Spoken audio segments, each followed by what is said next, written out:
Miller had founded her company already 2010, and she's also a certified art appraiser, which brings the knowledge of provenance and market value and so on with it.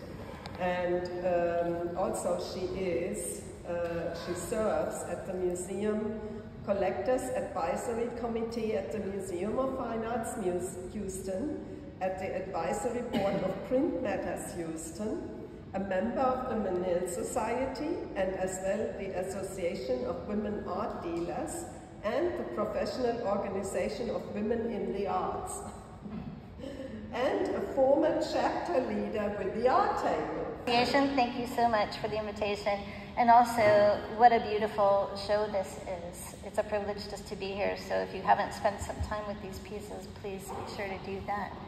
So yeah, we're going to talk about provenance. And the plan is basically I have this presentation to run through, and then at the end we'll just do a little Q&A session. But that being said, if you have burning questions, please feel free to jump in. Questions or comments are welcome. So let's talk about provenance, and we're going to start at the very beginning. I'm so sorry, this is kind of pale, but hopefully, can you guys see this? Yes. Hopefully, as it gets a little darker, we'll have a better view. But, so the question is, what is provenance? Just the basics. You could think of it kind of as the life story of a work, all the way from when it's created in the artist's studio through the present day. A couple of main points, though, about a provenance entry is, number one, it's very collaborative. So there's all these different people who could be contributing to a provenance entry. That could be like a gallery, a dealer, auction houses create them, art historians create them. So there's a lot of ways to have this type of information. And secondly, it is always evolving. So all these people may have their own versions of the provenance history, and as you know, new information and new scholarly work comes to light, it can change over time, obviously. And I wanted to make a note here, for the sake of this lecture, we're really talking about works on the secondary market, so pieces that have been sold 2 or more times over history versus the primary market, which is a situation where things are selling for the first time. And provenance for that type of situation should be pretty clear. It's going from the studio to the gallery to the buyer, or even sometimes right from the studio to the buyer. So we're going to focus on things that have a bit more age. Here's an example of what one provenance listing might look like. It might include you know, pieces that have been passed down through generations. It could include you know, auction sales and things like that. It could also include some extra information like literary references and you know, catalog raisonné references and exhibition references. In that case, it's mostly you know, a vote in favor of this work's reputation, because an authority, in this case like a you know, an institution, curator, let's say, has given this work their vote of confidence.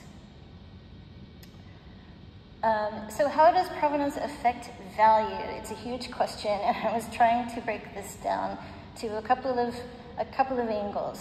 Number one, a provenance can work in a piece's favor if it's a prestigious provenance, meaning it could be one of two things: either a prestigious authorship, so it was executed by an artist who has a really big following, a very strong market, or it could be even a prestigious ownership, so something is attractive to a buyer just because it was owned by someone that they're interested in, you know, in being close to or knowing more about.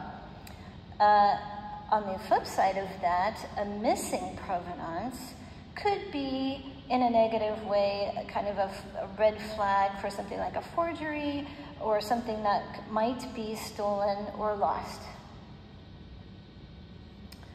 So how does provenance affect the value? Here's the example of an authorship issue, how authorship can contribute to the market.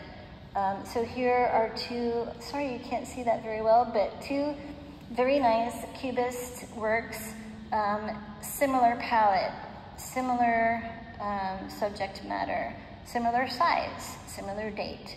One of them is by George Brock, and one of them is not.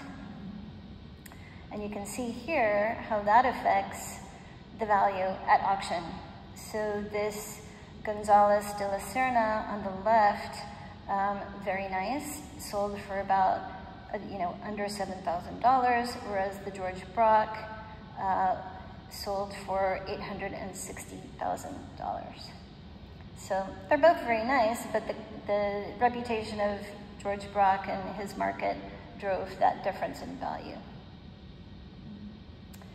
So here's a story about authorship. This has been going on for many years, and you might have seen it in the news. What happened is, in 1998, Christie's offered this work for sale at auction. They, I suppose, didn't know a lot about it. They gave it a very kind of general, attribution to the German school, and they dated it around the early 19th century.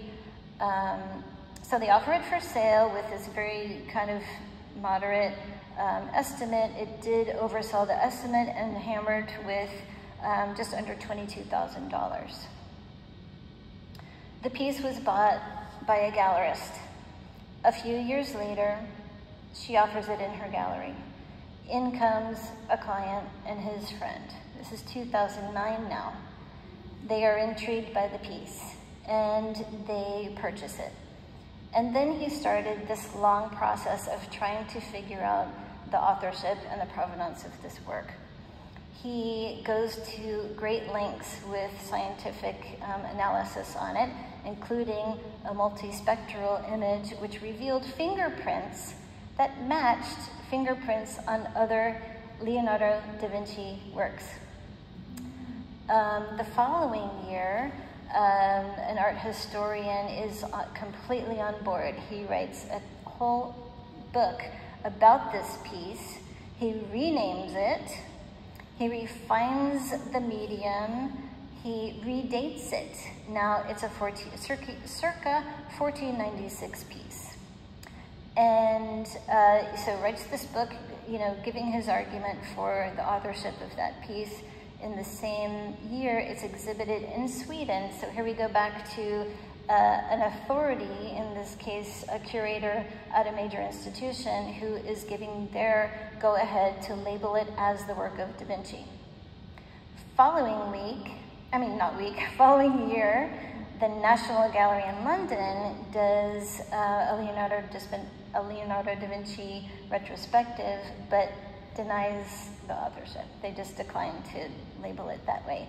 Regardless, look at the current estimated value, $160 million versus the under 22,000 it sold for. And that's a handful of years. So you can see how that authorship is really influencing the value there. Here's an example of a prestigious ownership. Here, this is a decorative art, not a fine art example, but I thought this was interesting. They're both Tiffany sterling silver bowls, same size, same weight. One of them sold for $200. The other one belonged to Joan Rivers, belonged to her dog. His name is Spike. You can't see it, but his name Spike is all across the front there. So it sold for, close to $14,000, whereas the other one sold for $200. So how do you go about establishing a provenance? we should all keep in mind it's not an exact science ever. Rarely is it an exact science, but rather it's a best guess. I kind of think of it as building your case for a piece. So there are some recognized authorities you can turn to, the foundations, for example. A lot of artists have a foundation that is responsible for their legacy and their inventory. There could be, hopefully, a catalog raisonné, and then there are art historians who are experts in certain artists. As we said before, I kind of touched on this, other factors that can contribute to the reputation or the validity of a piece would be exhibitions where curators have said, yes, I accept this as the work of this artist. They exhibit it and label it as such. Or maybe there's other literature written about it besides the catalog raisonné. And for anyone who's not familiar with catalog raisonné, that is just basically a comprehensive, we hope it's comprehensive, list of every work by that artist that is known. That's also something that can change over time. But I would just put a little note about here about other things that can give a piece a bad reputation, which include if an expert, like a curator or a writer, an historian, negates the authorship and casts doubt on that work, that can ruin value. Also, interestingly, an artist themselves can disown a piece. So let's say an artist produced something that they decide at some point they don't really like. Even if it's signed and it's known to be their work, they can just say, I disown this, I'm taking it out of my catalog, and therefore it really technically, for the sake of the market, is not counted as their work anymore. And so that ruins its value. Auctions, if a piece comes up repeatedly at auction, especially if it fails to sell over and over, it's considered burned, and then that can really affect the value in a negative way. So where can you go to find some reason to research a piece and try to complete a provenance record? Well, there's, as we said, catalogs raisonné, other writings. There's hopefully fabulous if you can go all the way back to an artist's studio to find information. And then there's some online resources. IFAR is the International Foundation for Art Research. There's one here that just has to do with prints. Sonja, can you pronounce that word for me, please? L-U-G-T, L-U-G-T, Lut, L-U-G-T-T, Lut, yeah, prints. So this is a database that lists, so before prints became commonly signed and numbered, which that only happened really in the 20th century, let's say. So before that time, one of the ways that people recorded prints was that a collector would put their own little initial or cipher or stamp on the actual print. And so nowadays, if we're looking back in history at old prints before it was common to number them, you might be able to actually find whose collection that belonged to, and that kind of contributes to the provenance listing. There's the issue of stolen art. I always check the art loss register if I'm dealing with something with age, just to make sure that nobody is looking for that or missing that thing. And then those last two, it's ArtPrice and artnet.com. Those are just resources. They're not the only ones, but they're resources where you can just go see a compilation of all the auction records through the years. And I've found many pieces that where the Provenance record didn't mention certain auctions, but then I was able to piece it together by looking through these databases. What are some main roadblocks when you're trying to put this information together? Gaps are very common for whatever reason. It could be a lot of different reasons, but it's not unusual at all to find many gaps in a provenance record. Auction houses, the ones that they offer, I never take at face value. These days, they can be known for brevity. And whether that's intentional or not, we don't know. I mean, auction houses do an incredible job of trying to get descriptions for every lot at every sale. It's a lot, it takes a lot of bandwidth, right? So whether they mean to be brief or skip things or not, it doesn't matter. That's, you know, the way that it turns out. So when you're looking at the provenance listed by an auction house, either online or in a catalog, I would encourage you to dig deeper on those listings. And there are extensive disclaimers online. Read it sometime. Sotheby's, Christie's, any auction house will tell you very explicitly and repeatedly that you should do your own research, not just on provenance, but on condition. Another big stumbling block is that some of those foundations, one of those authorities you would go to establish provenance, have decided that they are just not doing that anymore, unfortunately, because they have been pursued in legal actions so many times. They feel that they're at too great a risk to offer an opinion one way or another. So they have just declined to do that anymore, and that's a big problem if you're not able to go back to the person or the foundation that should be an authority. There's always the issue of the war years. There are gaps, unfortunately, in those years, so that's an issue we'll touch on a little bit later as well. And then when you're dealing with pieces that are tribal, for example, it really isn't common for those pieces to have a known authorship.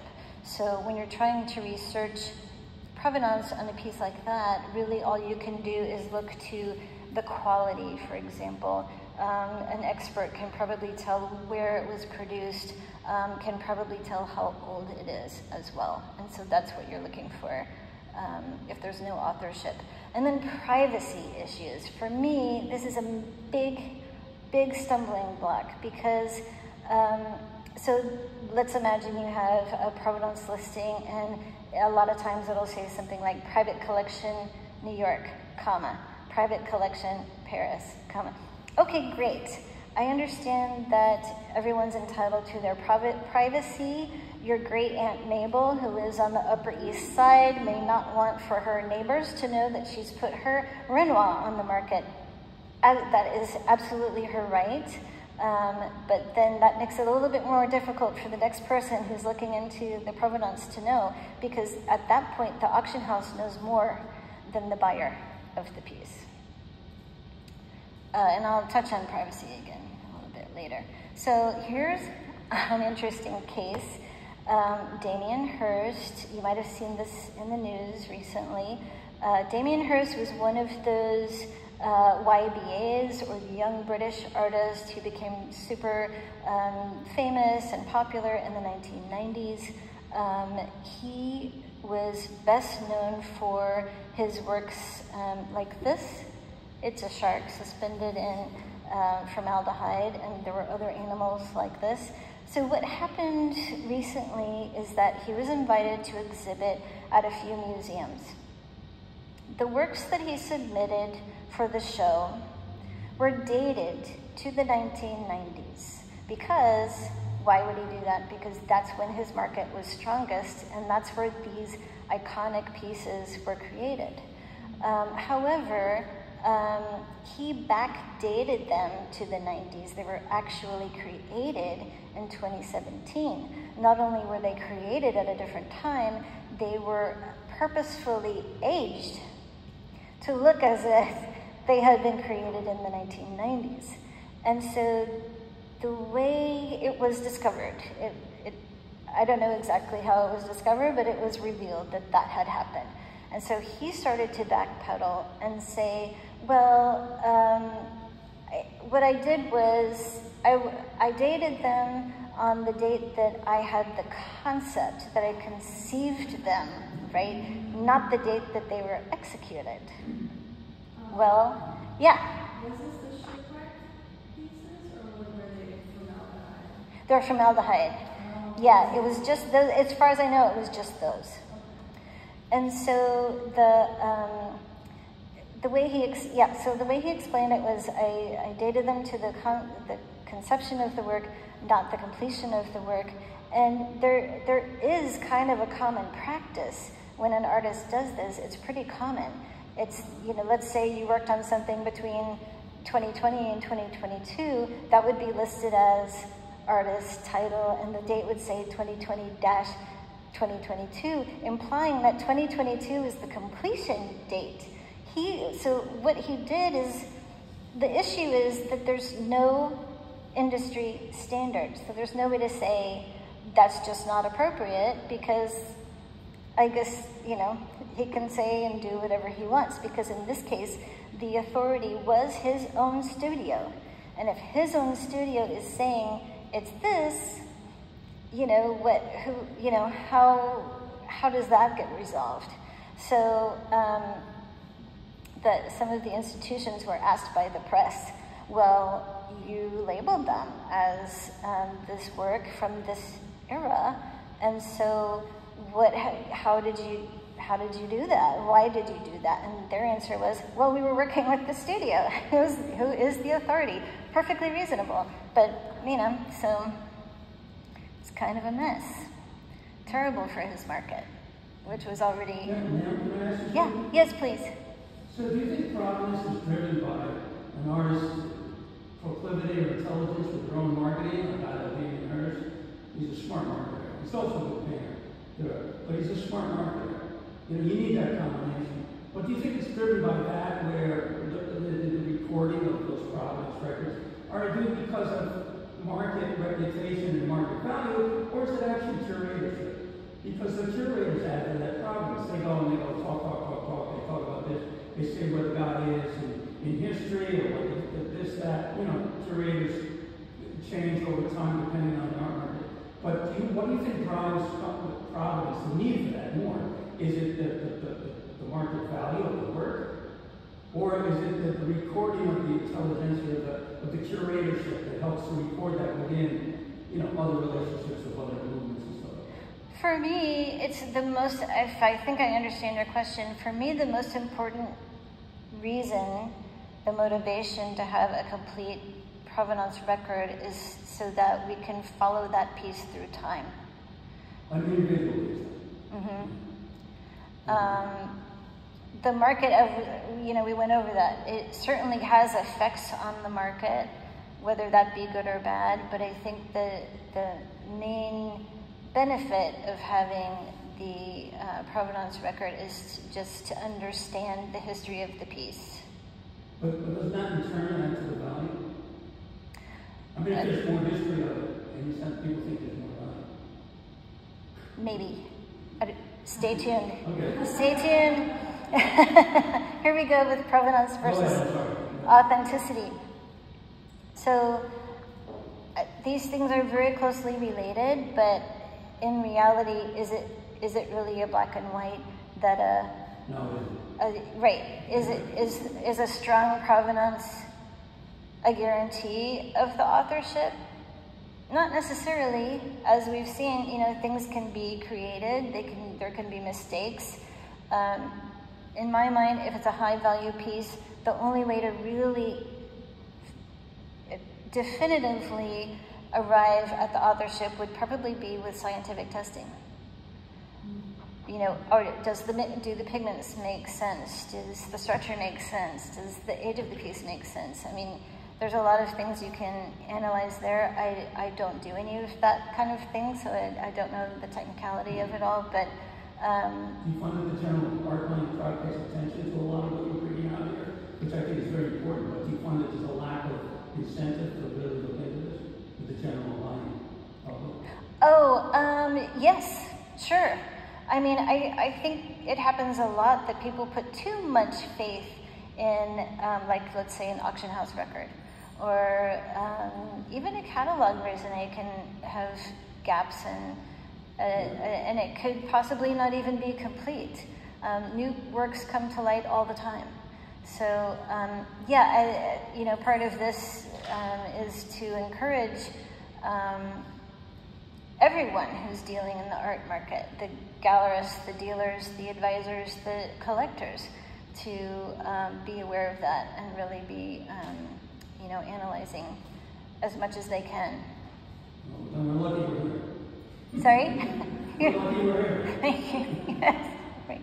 You had mentioned earlier that someone had authenticated Leonardo da Vinci's fingerprints. How would anybody really go on and say that? Is there any way to authenticate that? I'm sorry, I didn't hear the last one. Leonardo da Vinci's fingerprints on a painting. Mm-hmm. You had mentioned that earlier. That I guess it was a curator or someone had said that that's what they saw in the painting. Now, how would anybody authenticate that, or really even go on them to say that they saw? That was scientific testing. So they can't imaging, but you can date it back that far? Well, they weren't going on date, they were going on the actual fingerprint. Right. Because there were other paintings by him with that same print.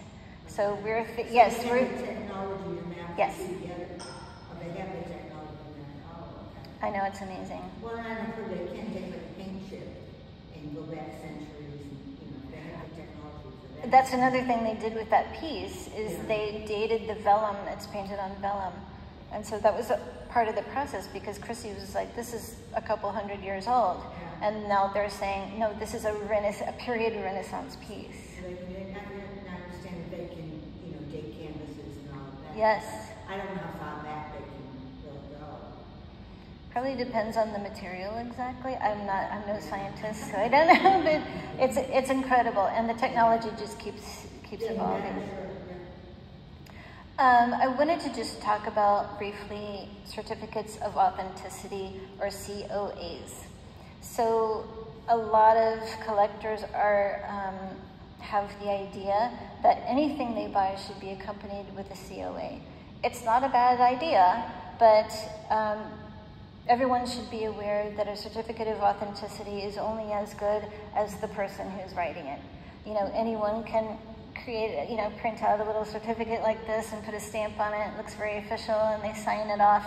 But if that person is not one of the recognized authorities, you know, it's kind of worth the paper that it's written on. There's an example where, you know, for many, I don't know if it's still happening, but it happened a lot, that some art salesperson would sell art on a cruise ship. And it could be anything. I mean, if you're an appraiser, Heidi. You've probably heard this story. You've probably had calls about this. You know, I bought this on a cruise ship. You know, I want to know what it's worth. And they're told, they get excited. They're kind of in a romantic, you know, mood, and they get offered this Picasso or this whatever it is. It could be, you know, offset lithograph. It could be, you know, my point is the most inexpensive, least important kind of print you could offer somebody, right? But because it comes with a certificate of authenticity, people are really impressed by that, and unfortunately end up making some mistakes. But because it's a cruise ship and it's in international waters, it's really hard to pursue anything like that, you know, after that happens. But, so the point is there, certificates of authenticity can be very valuable if it's coming like from the foundation, if it's coming from the artist studio or a recognized expert on the artist. Absolutely, it's valuable, but you know, it has to be written by somebody who has the authority. So here's an example of a missing provenance. Another big story you might have seen in the news years ago. This very important gallery, Knoedler in New York, had a stellar reputation. They were working, you know, come in. They had a wonderful reputation in New York for decades, known as a you know, spotless reputation, selling these, you know, very important works. They ended up being offered several pieces by the big, you know, wartime, post-war artists such as de Kooning, Motherwell, Rothko, Clifford Still, Burnett Newman, got offered these things without a provenance. And the explanation of the seller was, this guy wants to be anonymous. They named him Mr. X. The story was, he bought all these right from the artist at the time and sat on them for all these years. That already is a little suspicious because these works are worth tens of millions of dollars. The gallery then turns around and sells them for tens of millions of dollars, and they are eventually recognized as complete fakes. So what happened there? The gallery obviously didn't do their research and due diligence on these works. A big lawsuit ensues. You can watch the documentary. It's called Made You Look. It tells the whole story. But, and during the trial, someone said to the collector or collectors, you know, why didn't you guys look into this provenance story? And the buyer said, this is not my responsibility. That's why I picked Knoedler, because they have the reputation and the knowledge to know what they're offering, right? Side note, this would have been the perfect time for the buyers to have an art advisor on their side. That's what art advisors are there for, to be the advocate for the buyer and to dig into all this history and look out for the red flags. So, yes. So back to, I think, one of the questions in the audience, what's a provenance good for? Well, here are a couple of examples. Restitution, especially around the World War II years. It happens pretty often that a long-lost piece will show up in an auction.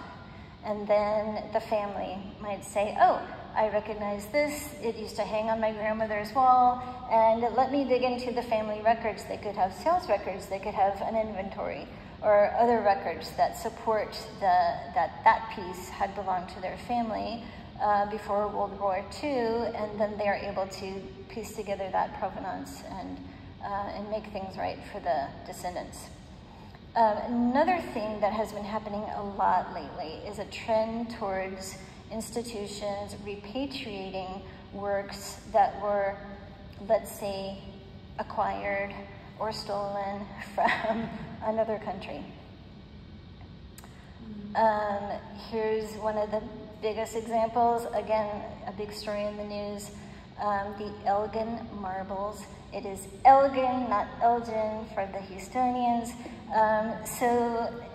These works they're now in the British Museum, but they were taken from the Parthenon in the 19th century. And the British Museum argument kind of goes like this. We acquired them legally. There was no, it wasn't stealing. We were, it was approved. They took them out of Greece. Number two, their opinion is that in the British Museum, their collection is so extensive that the audience can see these marbles and also consider them in context with so many other works of art of that period from different cultures around the world and get a comprehensive view. On the Greece side, as you can imagine, their argument is they weren't taken legally because Greece was occupied at the time. And number two, shouldn't they go back to the structures for which they were created? So it's a big debate back and forth. In my opinion, why couldn't we just 3D print copies of these things, and then we can both have, they could both have a copy of it? But I mean, I would love to see the marbles go back to Greece, personally. So the way we can help with provenance is by record keeping, and that can be, it's not too soon for artists to be keeping complete records of their inventory, their works in great detail. It would be great to include the media that you're using, so that in the future, let's say it comes up to a conservator, they could have that record and know what to use to restore something. Obviously, sales records. I have created physical art files for clients. I think it's a good idea because, as we said before, there are some documents that are very important, very valid by a known expert. Those actual papers, physical papers, should really ideally follow that work through time. At the same time, I think digital files are also a wonderful idea. I kind of think you need both. I mentioned collector systems here. It's like an inventory management system. I don't have any relationship with them. I just put it there as an example. But that is a platform where you can keep inventory. It's not even just for fine art, but any collectible, wine, jewelry, whatever you want. It gets very specific about the location of the thing, to the house, to the room, to the shelf, to the slot on the shelf. I mean, you can really get highly organized. You can import all your digital files. So let's say you have that very important COA. You can make a digital form of that, connect it to the file. It's very useful. So yeah, I think it's important. Actually, I hate to say it, as archaic as paper seems, I think we still need that. And I think we also need the digital because, as you know, a digital platform can crash or get hacked or whatever. So I think it's great to have both. Going forward in the future, they're starting now to think about blockchain as a good option to track ownership, but not only ownership, but proceeds from sales, so that maybe Europe already does this, but perhaps going forward in the future, an artist could benefit not just from the primary sale, but from subsequent auction sales. So a small portion of an auction sale could then go back to the artist as a royalty. And then appraisals. Appraisals are great as a snapshot of a collection at a point in time. Let me be clear, it's not ideal for each individual piece because you can't just tear out the page from the appraisal that goes with that painting. It really should be a document that gets considered as one whole piece. But it is great to record a collection, and I can't tell you how many times appraisers get calls like, my parents have passed, my great aunt passed away, they left all this artwork, I have no idea what it is, what the value is, I don't know where to go with this. If they had had an appraisal, at least they would know, they would have descriptions. If it's a good appraisal, it probably has a provenance listing. So that's the kind of thing that needs to get, passed on. So what can we do? We all have a role, in my opinion, everyone from the artists to the dealers, to the advisors, appraisers, conservative, and especially collectors. I feel we all have a role and really a responsibility as custodians. I think of us all as having a part in offering as complete a record as we can that hopefully follows that piece through time. Because if we have a great record today, but then it gets sold and the record doesn't get passed, then that in the future they have to start again from scratch. So I encourage everyone who works in art to do their part. I try as hard as I can to add and complete to Provenance records so that these works that hopefully outlive us all by many years are given the best start forward. So that is what I have, and I just want to thank you again. Here are all my socials, my contact information.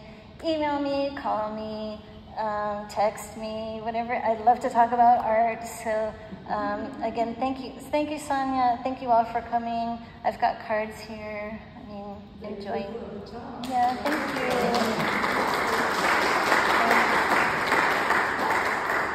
Oh, questions? Yes. I have a question that doesn't have to do with secondary market. So if I'm writing to an artist that I purchased from, and they send me a very detailed email describing authenticating the work, what is that? Is that worth anything? Is that good enough? Do I need to pursue this further? If you purchase it from the artist, yes. I would encourage you to get a very detailed receipt that has a photo of the piece. You know, it would be fabulous, a photo of the artist with the piece, even better. Full description, medium, size, you know, all the details about the piece. If you want the value on there, great. And that should act as your COA. I really don't know in the future how much weight will be given to emails like that. Exactly. But it shouldn't be a problem for the artist. Yeah. Yeah, I don't think it would be a problem for any artist to supply that for you. So, because you said signature, so a piece of art, if it has a signature and a date on it, it's more value than without signature, without good question. I mean, it's fairly common that a piece that is perfectly authentic didn't get signed. And I heard an example recently where it was a Basquiat piece. And Basquiat Foundation is one of those who has decided they're not authenticating anymore. So this dealer appraiser was really in a difficult spot. Turned out she was able to pursue it with some of the family members who, and the connection was very clear. Like the owner of the piece, his family was close with Basquiat. Basquiat used to come hang out at their house and, you know, this kind of thing. So, but that was all anecdotal. They had no proof. But the family then was able to say, not through the foundation, but in a more private setting, they did give their voucher for it. So, yeah, it's not less valuable necessarily, just more difficult to establish. Yeah. Yeah, I think you speak to like repatriated art. Say, for example, a museum owns a piece of art they inadvertently bought, and it belongs to, say, a family that they weren't aware of, and they both agreed that yes, it should go back to the family. Now, I've heard different versions of this, but I've heard a museum director say, no, they just don't hand it over. They do charge them for, you know, maybe storing it or whatever. Can you speak to that? How does that work? You know, I'm more knowledgeable about institutions repatriating to a country, not a private collector. But yeah, real sticky situation. Into a country, do they also develop a fee for that, or how does that work? I mean, if it's proven that, you know, if they're past the point where they've proven that yes, it does go back to the country, do they just hand it over for no cost, or do they? That would be nice. I mean, but I don't think, do they really do that, or they really do charge them something? I really don't know. You mean like for shipping and? No, I mean like this museum director talked about, you know, he didn't go into detail, but for the storage for many years, I mean, you have to keep artwork in a certain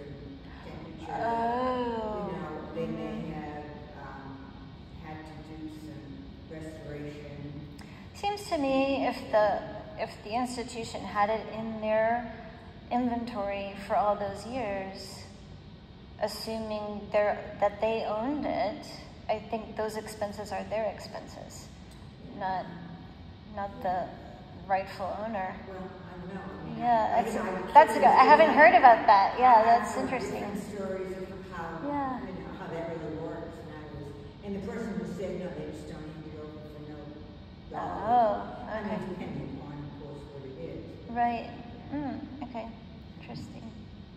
I would like to know, do you specialize in a specific time and place geographically for art? So, yeah, my specialty is post-war and modern works into contemporary. I'm focusing kind of on the blue chip market works now. I just have realized that I really enjoy digging into things like this. So yeah, it's really rewarding. American and European, mostly. I'm not very knowledgeable with the Eastern market or the tribal work. I was wondering, as far as the contemporary market, I mean, on a percentage basis, how much do you think that people actually buy art, either historical market-driven, market-established art, or contemporary work? How much do you think they're driven for the visceral reaction to it, their actual intrinsic relationship or attraction to it, versus what they think the market value is? I mean, do you think it's 50-50, or do you think it depends on... Oh boy, that's a really good question. So, I would like to think, and I think many collectors are motivated by their own emotional reaction to a piece, their own connection to a piece. I personally think aesthetic, pleasure is really important and probably the most important factor in my mind. There are plenty of people who are out for to use it as an investment. Right. I don't encourage that. That being said, I do have a lot of collectors who tell me something like this. I love this piece, but I just want to know that money I'm putting into this collection is sound. Meaning... So they have feelings, but they're also businessmen. No, I mean, that's a reasonable assumption because they have some feeling towards it. Can they afford it, and is it worthwhile for the investment? Some people don't care about that. I mean, they want that thing in their house or in their life. Exactly. I mean, you should, I always tell clients, I think that it should be something that you love and that you really want to live with. I do not agree with people investing in, $1 million art and sticking it in a storage in Geneva. I think it's a shame. Right? It happens a lot. But, art is meant to be lived with and enjoyed, and that's the whole intention. So, yeah. So since somebody mentioned restoration, how does conservation or restorations that take place on a specific artwork, how does that affect the value, obviously a part of the provenance, but that's just something. So pieces with age on them, you can almost always bet there's been something done to it. The question is how much and how well and how reversible is it? These days with conservation, it's a standard that they only use materials that are reversible, because in another 20 years we'll probably have another approach that's a lot more effective. So they try to do things that are, as little invasive as possible. But in the past, dealers would take a painting and iron off the back of it, or, add paint and just not really record that. And so pieces with age, you can kind of guess that there's been something done. The quality and the extent of it is what affects value. Yeah. How does it handle, this is my first time hearing about Sotheby's sold a piece, multi-million-dollars of painting Sugar Shack, and then it sold well, and then later on at Jimmy Kimmel's show, Eddie Murphy said, oh, that's one of 3 pieces, I have one of those pieces too. It's not ideal for an artist to do multiple originals, quote unquote. So what happens when something like that happens? I'm not familiar with that story, but is it a painting? It's a painting, and it's very popular, and it was sold for multi-million dollars, but then Eddie Murphy, famous person, said, I have one of the three that were created. Oh, like a suite? Like a triptych? Or just like three identical paintings? Yes, for an original. There's always going to be some little tiny, nobody can Oh, wow. obviously repaint exactly the same, but they're supposed to be three sugar shacks. Okay, well, if that's true, then yes, I think that would affect the value because it's no longer truly a unique piece. I mean, it's an original, but it may or may not be unique. So when someone buys a painting, they're expecting that to be a one of a kind. So yeah. Well, according to him, he said he knew the artist, and he said he knew he made three, and that's not ideal. No. The artist, he said the artist made three of them. Monet did the bridge many times, and the Lily Pond, so. That's a series based on one subject matter. That's different than three paintings that look identical. I'm guessing. I'm sorry, I don't know that story. I believe they were identical. Oh, wow. Okay. Well, nowadays they you can mechanically paint a copy of a painting. And museums do it when they put something on loan. They give something on loan. They sometimes replace it with what looks like the same painting, but it's really a copy. But yeah, it's amazing. And they're exhibited? They exhibit it, but they label it as a copy. They don't want the originals. Yeah. Right. You had mentioned at some point, in terms of record keeping, media is very important. And so I'm just curious, for a collector kind of starting their inventory, what other things besides media? Just make sure you have everything there. As complete a description as you can. So, did you say primary market?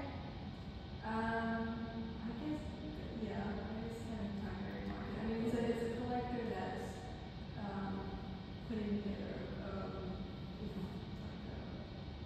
almost like a book of their stuff. Oh, sure. And so I'm just thinking in terms of how specific, how specific is it? How important is it to be so specific in terms of media and obviously if there's an edition, what the edition number is, and essentially if you're putting anything in the middle about a piece. I mean, if it's something for their own private use, like they just want to have a coffee table book and put whatever they want. But if they're going to use it as a record, like one would use an appraisal to kind of pass, information about the collection, I would put as much as possible, as much as you can know. Yeah.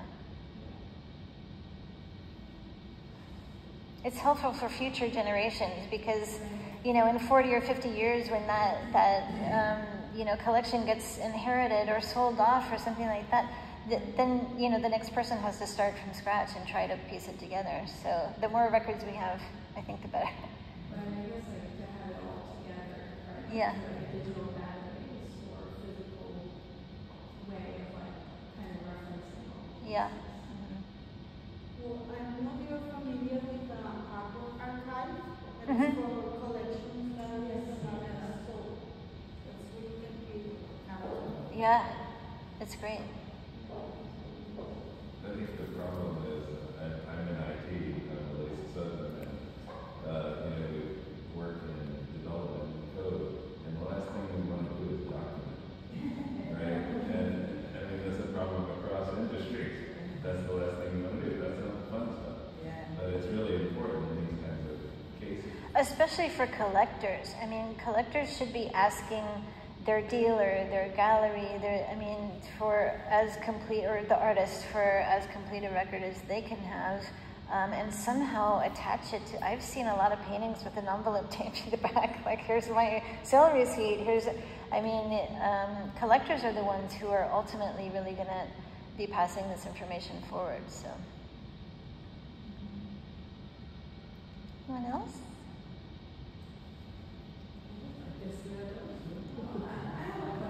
Yeah.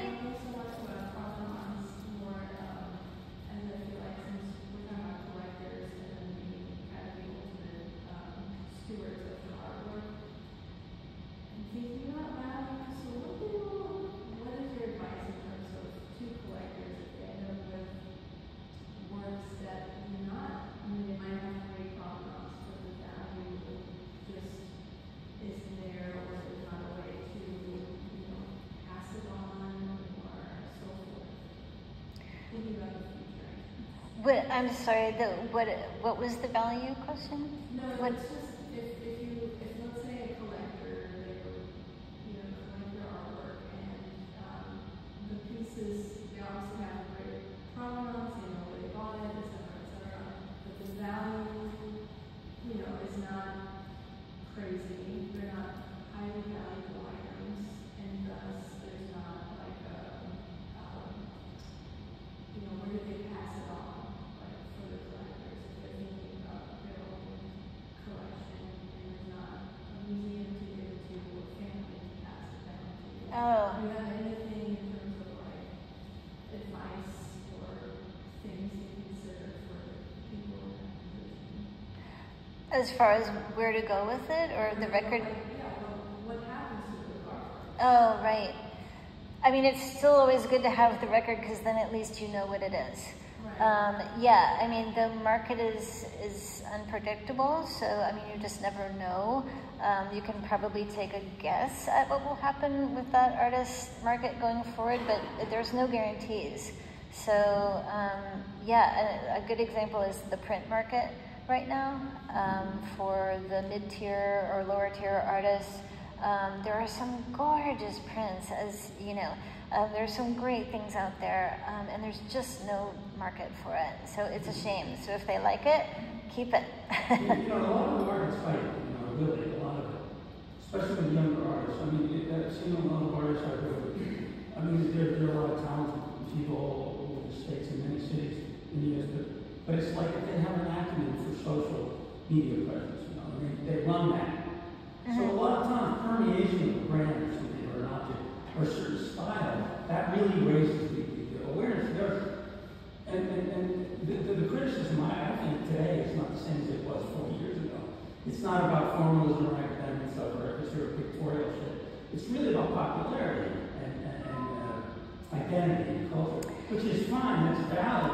It's just that a lot of that stuff is pumped up because of some market presence. It's elevated in social media. And then a curator comes in with not a lot of knowledge, and then you'll get it from that point of view. Like, well, they're popular, they have parties, they show their paintings in bikinis. Whatever works. It's just that, but there's a lot of that show stuff. And I'm just wondering, I see a real chasm in the curatorial area of the visual arts in the West, especially in Europe, that aren't really looking at that stuff. They're looking at what's coming off of cartoons or games. And I'm not saying it's unvalid as a movement or a consciousness or a culture. I'm just saying that I don't know why they're calling them paintings. They're editorial illustration. A lot of it. Sure. It's not really, and I nobody's think really practicing a painting or really what that is, about what that stuff is. Like this stuff is intelligent. A lot of there's formal ideas there, there's structure, there's intelligentsia, there's a relationship on a lot of stuff, a lot of, you would point out, abstraction, minor, so-and-so, sculptural, yada, depth, space, all that stuff. But that does have a visual effect on people when they look at it. Those formal aspects are what drive people to feel things, I think. Yes. A lot of times what I've seen in the art world today is that it's based on some sort of cultural item or identity item, but it's not really a structural thing. I'm not making a problem, I'm not saying it's bad, but it's a whole different kind of concentration on what visual art is. There seems to be an explanation before it, when really, if it's visual art, it should work for itself. Nobody has to tell you about what a movie. I just want to go watch it. I don't need a story about painting if it doesn't pull me in. You know, or a song. You don't know what the words are, but somehow you feel something. You know? So I think there seems to be a discrepancy there, especially with the curator. And I know about subject. I'm ranting. Sorry. but the thing is that I don't understand where some of that comes in. And do you have, you know, governance on that? Provenance? You know, do you put it on the elbow? You know, yeah, there is, because if it's popular, if it has some market value, then you decide, well, we should have provenance on it because it's sold. But, you know, but it's based on different stuff. And I don't know if do you see this? Do you feel? I think that if a piece gets hot or trendy because it creates a buzz, maybe on social media or something like that, that's one thing. But if there's no quality behind it, I don't see that kind of thing. What do you think the curators reflect are basing quality on? They're basing on market value. I'm basing on actual intelligence of whatever that medium is. I mean, market value and validity kind of go hand in hand, and critical acclaim, and you know, there's got to be some quality there. So I think something can become hot and then fade out pretty quickly. Yeah. So you're saying that there's some intrinsic value in the actual object. There should be, because that's what keeps some integrity. Absolutely. Right? And it does add to the value as well as the fact that it's